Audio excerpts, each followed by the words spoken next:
संगीत सरिता।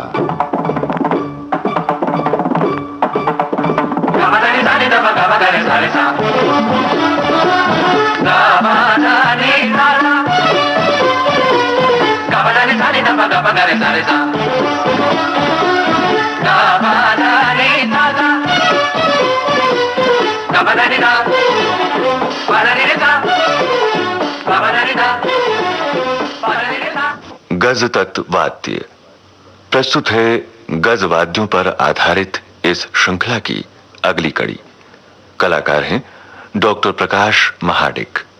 कल हमने लोक संगीत में प्रचलित विभिन्न सारंगियों की बात की थी। आज हम शास्त्रीय संगीत में प्रचलित सारंगी के संबंध में विचार करेंगे। सच पूछा जाए तो सारंगी हमारी मूल्यवान और समृद्ध वाद्य संगीत परंपरा का परिचायक है।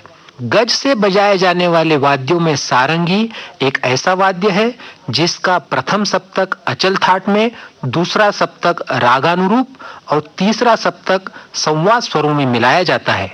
गायन में सारंगी की संगत से यदि वादक सुरीला हुआ तो जिस भरावट व आकर्षण की वृद्धि होती है वह अपने आप में अनुपम है। इसके आविष्कर्ता के संबंध में अमीर खुसरो, सारंग खान, मियां कल्लू खां, हकीम बकरात गो तथा रावण आदि के नाम लिए जाते हैं। इसके गज का आकार धनुष के समान होता है और धनुष को सारंग भी कहा जाता है। इसीलिए यह भी संभव है कि धनुष से बजाए जाने के कारण इसका नाम सारंगी पड़ा हो। वर्तमान पीढ़ी के श्रेष्ठ सारंगी वादक पंडित राम नारायण जी ने चर्चा के दौरान बताया कि एक जमाने में सारंगी को सौरंगी कहते थे और सौरंगी से बिगड़कर सारंगी नाम प्रचलित हो गया। इस प्रकार हम देखते हैं कि इसके आविष्कर्ता के संबंध में विभिन्न मत पाए जाते हैं। मध्यकालीन ग्रंथकारों ने सारंगी का उल्लेख भिन्न भिन्न नामों से किया है, किंतु विस्तृत वर्णन नहीं किया है। फिर भी इतना अवश्य कहा जा सकता है कि 13वीं शताब्दी तक यह अल्प रूप में प्रचारित हो चुकी थी।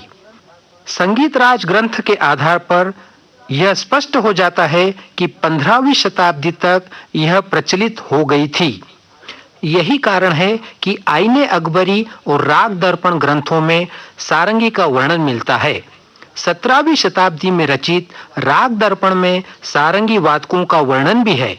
इसके अलावा संगीत नारायण ग्रंथ में सारंगी वीणा का विस्तृत विवेचन किया गया है। आइए इस मधुर वाद्य सारंगी पर राग किरवानी सुनते हैं। कलाकार हैं उस्ताद अब्दुल लतीफ खां।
अब हम सारंगी के आकार पर विचार करेंगे।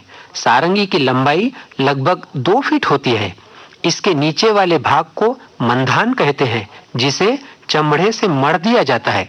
घुरच अर्थात ब्रीच की व्यवस्था इसी मंधान में की जाती है। मध्य भाग को छाती अथवा गला कहते हैं। छाती की बाईं ओर 24 छोटी छोटी खुटियां तरबों के लिए लगाई जाती है। सबसे ऊपर वाले भाग को मगज कहते हैं, जिसमें दाएं बाएं मुख्य तार हेतु 2-2 बड़ी खुटियां और 11 तरबों हेतु छोटी खुटियां लगाते हैं।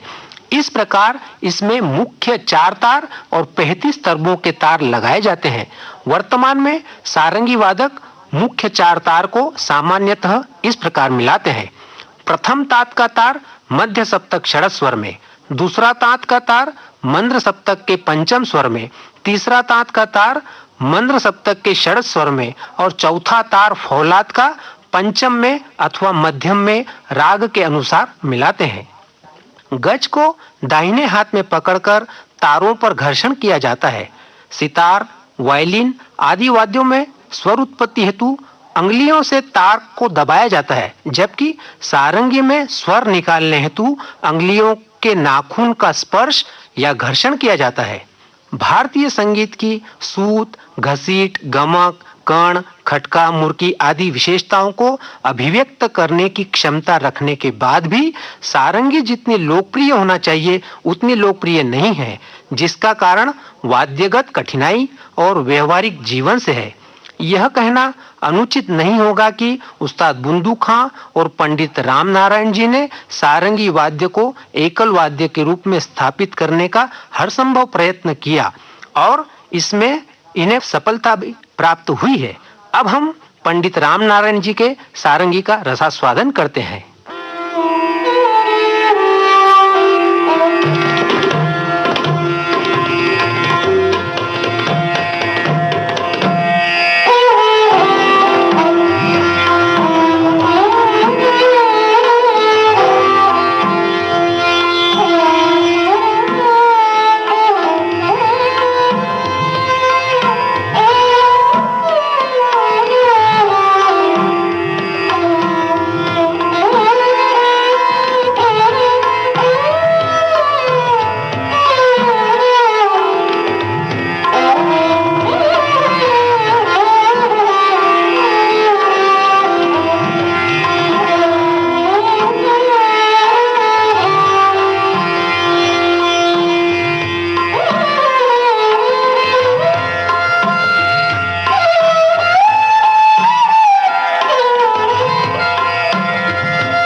गज तत्व वाद्य।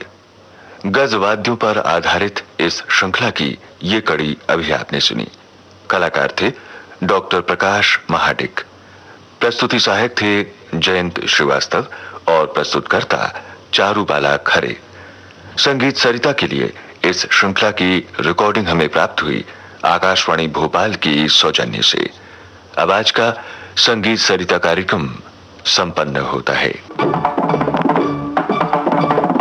इस कार्यक्रम की रिकॉर्डिंग हमें विविध भारती के संग्रहालय से प्राप्त हुई।